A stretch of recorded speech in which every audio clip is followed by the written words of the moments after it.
ನಿಮ್ಗೂ ಕೂಡ English perfect ಆಗಿ ಓದ್ಲಿಕ್ಕೆ ಬರೋದಿಲ್ವಾ? ಓದುವಾಗ ಯಾವ ಲೆಟರ್ ಯಾವ ಸೌಂಡ್ ಕೊಡುತ್ತೆ, ಹೇಗೆ ಓದ್ಬೇಕು ಅನ್ನೋದು ನಿಮ್ಗೆ ತುಂಬಾ ಡಿಫಿಕಲ್ಟ್ ಅನ್ಸುತ್ತಾ? ಇನ್ನ ಇಂಗ್ಲಿಷ್ ಬರೆಯುವಾಗ ಸ್ಪೆಲ್ಲಿಂಗ್ ಮಿಸ್ಟೇಕ್ಸ್ ಗಳು ಆಗ್ತಾವ? ಹಾಗಾದ್ರೆ ಈ ಸಮಸ್ಯೆನ ನೀವು ಫೇಸ್ ಮಾಡ್ತಾ ಇದ್ರೆ ಈ ಒಂದು ವಿಡಿಯೋನ ಕ್ಲಾಸ್ ಅನ್ನ ಕೊನೆಯವರೆಗೆ ನೋಡಿ. ಇವತ್ತಿನ ಕ್ಲಾಸ್ ಅಲ್ಲಿ ನಾನು ನಿಮ್ಗೆ ಇಂಗ್ಲಿಷ್ ಓದೋದನ್ನ ಬರೆಯೋದನ್ನ ಪರ್ಫೆಕ್ಟ್ ಆಗಿ ಹೇಗೆ ಕಲಿಬೇಕು ಅನ್ನೋದನ್ನ ತೋರಿಸ್ತಾ ಹೋಗ್ತೀನಿ.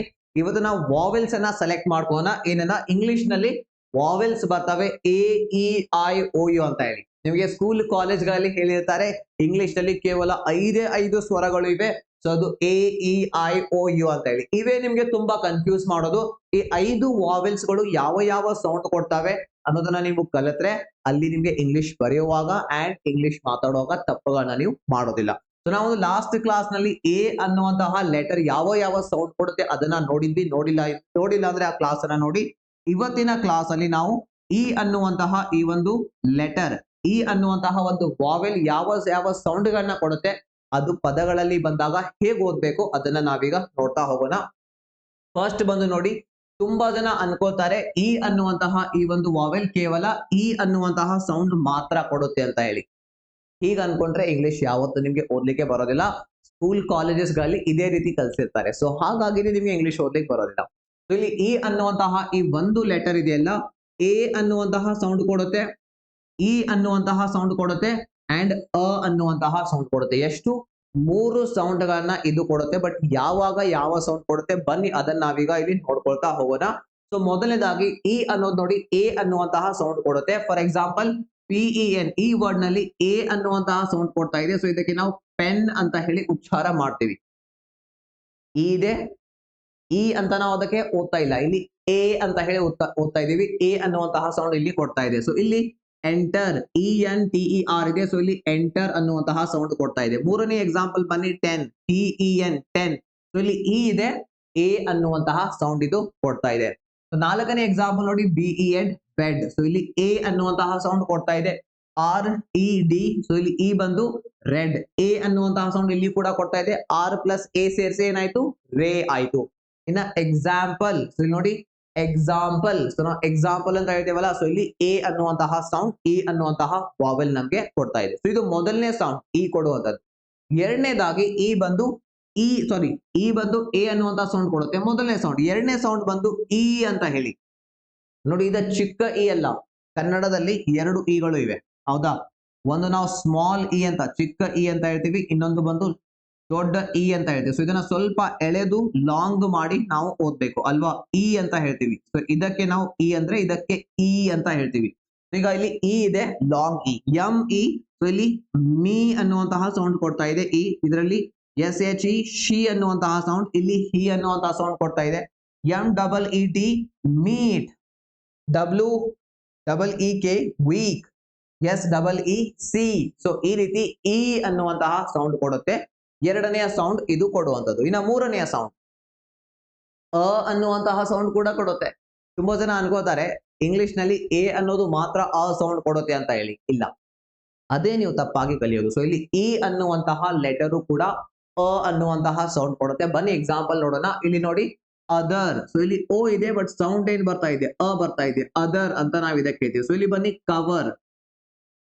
ನೋಡಿ ಕವರ್, ಸಿ ಓ ಆದ ನಂತರ ಸಿ ನಂತರ ಓ ಇದೆ, ಓ ಆಗ್ತಾ ಇಲ್ಲ ಇದು, ಸಾರಿ. ಇಲ್ಲಿ ಬನ್ನಿ, ಕವರ್ ಇ ಇದೆ, ರೈಟ್. ಇ ನೋಡ್ತಾ ಇರೋದು ನಾವು.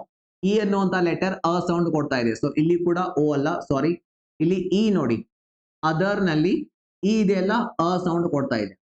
ಅಂಡ್ ದೆನ್ ಕವರ್ ನಲ್ಲಿ ಇ ಇದೆಯಲ್ಲ ಅ ಸೌಂಡ್ ಕೊಡ್ತಾ ಇದೆ. ಸೊ ಯೂಶುವಲ್ ಆಗಿ ಏನಾಗುತ್ತೆ ಅಂದ್ರೆ ಆರ್ ನ ಹಿಂದೆ, ಆರ್ ತಗೊಳ್ಳಿ, ಆರ್ ನ ಹಿಂದೆ ಇ ಬಂದ್ರೆ ಇದೇನಾಗುತ್ತೆ? ಅ ಸೌಂಡ್ ಕೊಡುತ್ತೆ. ಇದಕ್ಕೆ ನಾವು ಸಾಮಾನ್ಯವಾಗಿ ಅರ್ ಅಂತ ಉಚ್ಚಾರ ಮಾಡ್ತೀವಿ. ಸೊ ಇಲ್ಲಿ ನೋಡಿ ಅದರ್, ಕವರ್, ವಾಟರ್. ಸೊ ನೋಡಿ ಆರ್ ನ ಹಿಂದೆ ಇ ಇದೆ. ಸೊ ಆರ್ ನ ಹಿಂದೆ ಇ ಬಂದಾಗ ಅದು ಏನಾಗುತ್ತೆ? ಅ ಅನ್ನುವಂತಹ ಸೌಂಡ್ ಕೊಡುತ್ತೆ. ಇಲ್ಲಿ ನೋಡಿ ಸಿಸ್ಟರ್. ಸೊ ಆರ್ ನ ಹಿಂದೆ ಏನ್ ಬಂದಿದೆ? ಇ ಬಂದಿದೆ. ಸೊ ಅದು ಅ ಅನ್ನುವಂತ ಸೌಂಡ್ ಕೊಡ್ತಾ ಇದೆ. ಸಿಸ್ಟರ್, ಟಿ ಪ್ಲಸ್ ಇ ಅ ಆಗ್ತಾ ಇದೆ, ಟರ್. ಫಾದರ್, ಸೊ ಇಲ್ಲಿ ಕೂಡ ಅ ಸೌಂಡ್ ಕೊಡ್ತಾ ಇದೆ. ರಿವರ್, ಇಲ್ಲಿ ಕೂಡ ಅ ಸೌಂಡ್ ಇದು ಕೊಡ್ತಾ ಇದೆ. ಸೊ ಇ ಅನ್ನುವಂತಹ ಲೆಟರ್ ಅ ಅನ್ನುವಂತಹ ಸೌಂಡ್ ಕೂಡ ಕೊಡುತ್ತೆ. ಸೊ ನಾವೀಗ 3 ಸೌಂಡ್ ಗಳನ್ನ ನೋಡಿದ್ರಿ. ಯಾವ್ಯಾವ್ದು? ಎ ಇ ಅ ಅನ್ನುವಂಥದ್ದು. ಸೊ ಇನ್ನ ಸೈಲೆಂಟ್ ಎಲ್ಲಿ ಆಗುತ್ತೆ? ಇ ಅನ್ನುವಂತಹ ಲೆಟರ್ ಸೈಲೆಂಟ್ ಎಲ್ಲಿ ಆಗುತ್ತೆ ಅದನ್ನ ನೋಡಿ. ಈ ಕೊನೆಯಲ್ಲಿ ಬಂದಾಗ ಸೈಲೆಂಟ್ ಆಗುತ್ತೆ. ಯಾವಾಗ? ಈ ಲಾಸ್ಟ್ ಗೆ ಬಂದಾಗ. ಒಂದು ವರ್ಡ್ ತಗೊಳ್ಳಿ, ಇದರಲ್ಲಿ ಲೈಕ್, ಈಗ ಈ ಸೈಲೆಂಟ್ ಆಗ್ತಾ ಇದೆ. ಸೊ ನಾವು ಇದನ್ನ ತೆಗೆದ್ರು ಕೂಡ ಲೈಕ್ ಅಂತಾನೆ ಇದಕ್ಕೆ ಓದ್ತೇವಿ. ಲವ್ ನಲ್ಲಿ ಈ ಸೈಲೆಂಟ್ ಆಗ್ತಾ ಇದೆ ಕೊನೆಯಲ್ಲಿ. ಬ್ರಿಡ್ಜ್ ನಲ್ಲಿ ಈ ಕೊನೆಯಲ್ಲಿ ಸೈಲೆಂಟ್ ಆಗ್ತಾ ಇದೆ. ಚೇಂಜ್ ಇದರಲ್ಲಿ ಈ ಏನಾಗ್ತಾ ಇದೆ, ಕೊನೆಯಲ್ಲಿ ಸೈಲೆಂಟ್ ಆಗ್ತಾ ಇದೆ. ಪ್ಲೀಸ್ ಇಲ್ಲಿ ಈ ಸೈಲೆಂಟ್ ಆಗಿದೆ, ಅಂದ್ರೆ ನಾವು ಅದನ್ನ ಓದೋದಿಲ್ಲ. ಹೇಟ್ ಇಲ್ಲಿ ಈ ಏನಾಗ್ತಾ ಇದೆ, ಸೈಲೆಂಟ್ ಆಗ್ತಾ ಇದೆ. ಬಟ್ ಸೈಲೆಂಟ್ ಆಗಿದೆ ಅಂತ ಹೇಳಿ ಬರೆಯುವಾಗ ಬಿಡೋ ಹಾಗಿಲ್ಲ, ಅದನ್ನ ಬರೆಯುವಾಗ ಬರೀಲೇಬೇಕು, ಜಸ್ಟ್ ಓದುವಾಗ ಅದನ್ನ ಓದೋದಿಲ್ಲ, ಅದು ಇಲ್ಲಿ ಸೈಲೆಂಟ್ ಆಗ್ತಾ ಇದೆ. ಸೊ ನಿಮ್ಗೆ ಈಗ ಗೊತ್ತಾಯ್ತು ಏನಂತ ಹೇಳಿ. ಈ ಅನ್ನುವಂತಹ ಒಂದೇ ಒಂದು ಈ ಅಕ್ಷರ ಎಷ್ಟು ಸೌಂಡ್ ಕೊಡ್ತಾ ಇದೆ, 3 ಸೌಂಡ್ ಕೊಡ್ತಾ ಇದೆ, ಪ್ಲಸ್ ಅದು ಎಲ್ಲಿ ಸೈಲೆಂಟ್ ಆಗ್ತಾ ಇದೆ ಅದನ್ನ ನೀವು ಕಲ್ತು. ಅದೇ ರೀತಿ ಎಲ್ಲಾ ಇಂಗ್ಲಿಷ್ ನ 26 ಅಕ್ಷರಗಳು ಎಷ್ಟು ಇವೆ ರೀ, 26 ಅಕ್ಷರಗಳು ಇವೆ. ಅಂಡ್ ಅದರಲ್ಲಿ 5 ವಾವೆಲ್ಸ್ ಇವೆ. ಎಷ್ಟು ಇವೆ? 5 ವಾವೆಲ್ಸ್ ಇವೆ. ಅಂಡ್ ದೆನ್ 21 ಕಾನ್ಸೋನೆಂಟ್ಸ್ ಇವೆ, ಅಂದ್ರೆ ವ್ಯಂಜನಗಳು ಇವೆ. ಸೊ ಅವು ಎಲ್ಲೆಲ್ಲಿ ಯಾವ ಸೌಂಡ್ ಕೊಡ್ತವೆ, ಯಾವಾಗ ಸೈಲೆಂಟ್ ಆಗ್ತವೆ, ಅದೆಲ್ಲ ನೀವು ಕಲ್ತ್ಬಿಟ್ರೆ ಇಂಗ್ಲಿಷ್ ಪರ್ಫೆಕ್ಟ್ ಆಗಿ ಓದೋದನ್ನ ನೀವು ಕಲಿತೀರಾ. ಇಂಗ್ಲಿಷ್ ಕಂಪ್ಲೀಟ್ ಆಗಿ ಓದೋದನ್ನ ನೀವು ಪರ್ಫೆಕ್ಟ್ ಆಗಿ ಫಾಸ್ಟ್ ಆಗಿ ಕಲಿಬೇಕು ಅಂದ್ರೆ, ಯಾರು ನನಗೆ ಇಂಗ್ಲಿಷ್ ಓದ್ಲಿಕ್ಕೆ ಬರೋದಿಲ್ಲ, ಇಂಗ್ಲಿಷ್ ಬರೆಯುವಾಗ ಸ್ಪೆಲ್ಲಿಂಗ್ ಮಿಸ್ಟೇಕ್ಸ್ ಆಗುತ್ತೆ, ನಾನು ಫಾಸ್ಟ್ ಆಗಿ ಇಂಗ್ಲಿಷ್ ಓದೋದು ಬರೆಯೋದು ಕಲಿಬೇಕನ್ನೋರು ಸೊ ಈ ಒಂದು ಕೋರ್ಸ್ ಅನ್ನ ಜಾಯಿನ್ ಆಗ್ಬಹುದು. ನಿಮಗೆ ಇಂಗ್ಲಿಷ್ ರೀಡಿಂಗ್ ಅನ್ನ, ರೈಟಿಂಗ್ ಅನ್ನ ಫಾಸ್ಟ್ ಆಗಿ ಕಲಿಸಬೇಕು ಅಂತ ಹೇಳಿ ತಂದಿರುವಂತಹ ಕೋರ್ಸ್. ಇದರಲ್ಲಿ ಕ್ಲಾಸಸ್ ಇರುತ್ತೆ, ರೆಕಾರ್ಡೆಡ್ ಕ್ಲಾಸಸ್. ದೆನ್ ನಿಮ್ಮ ಡೌಟ್ಸ್ ಗಳನ್ನ ಕ್ಲಿಯರ್ ಮಾಡಲಾಗುತ್ತೆ. ಪ್ರಾಕ್ಟೀಸ್ ಶೀಟ್ ಗಳು ಇದರಲ್ಲಿ ಇರುತ್ತೆ ಅಂಡ್ ನೋಟ್ಸ್ ಕೂಡ ನಾವೇ ಪ್ರೊವೈಡ್ ಮಾಡ್ತೀವಿ. ಸೊ ಆರಾಮಾಗಿ ರಿವಿಷನ್ ಕೂಡ ಮಾಡಬಹುದು. ಸೊ ಎಲ್ಲ ಫೀಚರ್ಸ್ ನಿಮಗೆ ಸಿಗುತ್ತೆ. Recorded classes, live doubt solving class ಇರುತ್ತೆ, PDF ನೋಟ್ಸ್, ಪ್ರಾಕ್ಟೀಸ್ ಅಸೈನ್ಮೆಂಟ್ಸ್ ಗಳು ವಿತ್ 6 ಮಂತ್ಸ್ ವ್ಯಾಲಿಡಿಟಿ ಇದು ನಿಮಗೆ ಸಿಗುತ್ತೆ.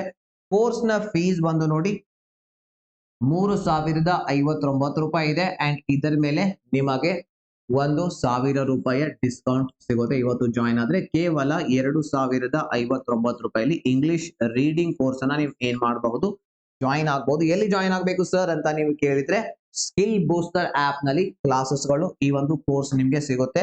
ಸೊ ಇವತ್ತೇ ಡೌನ್ಲೋಡ್ ಮಾಡ್ಕೊಳ್ಳಿ ಏನನ್ನ, ಸ್ಕಿಲ್ ಬೂಸ್ಟರ್ ಆಪ್ ಅನ್ನ. ಹೇಗೆ? ಲಿಂಕ್ ನಾನು ಕೆಳಗಡೆ ಕೊಟ್ಟಿದ್ದೀನಿ, ಅಲ್ಲಿಂದ ಡೌನ್ಲೋಡ್ ಮಾಡ್ಕೊಳ್ಳಿ. ನಾ ಡೈರೆಕ್ಟ್ ಅಡ್ಮಿಷನ್ ಗಾಗಿ ಈ ನಂಬರ್ಗೆ ನೀವು ಕಾಂಟ್ಯಾಕ್ಟ್ ಕೂಡ ಮಾಡಬಹುದು, 8150853340. ಸೊ ಈ ಒಂದು ಕ್ಲಾಸ್ ಅನ್ನ ನೋಡಿದಕ್ಕಾಗಿ ತುಂಬಾ ಧನ್ಯವಾದಗಳು. Thank you so much. ಇದೇ ರೀತಿ ಕಂಪ್ಲೀಟ್ ಇಂಗ್ಲಿಷ್ ಕಲಿತಿಗೆ ಇವತ್ತೇ ಜಾಯಿನ್ ಆಗಿ, ತುಂಬಾ ಟೈಮ್ ಸೇವ್ ಆಗುತ್ತೆ. ಸ್ಟ್ರಕ್ಚರ್ಡ್ ವೇ ನಲ್ಲಿ ಎಕ್ದಮ್ ಬೇಸಿಕ್ ಇಂದ ಎಲ್ಲವನ್ನು ಕೂಡ ಕಲಿತಾ ಹೋಗ್ತೀರಾ, ಇಂಗ್ಲಿಷ್ ಬರೆಯೋದು ಅಂಡ್ ಇಂಗ್ಲಿಷ್ ಓದೋದನ್ನ. Thank you so much. ಮತ್ತೆ ಸಿಗೋಣ ನಮ್ಮ ನೆಕ್ಸ್ಟ್ ಕ್ಲಾಸ್ ನಲ್ಲಿ.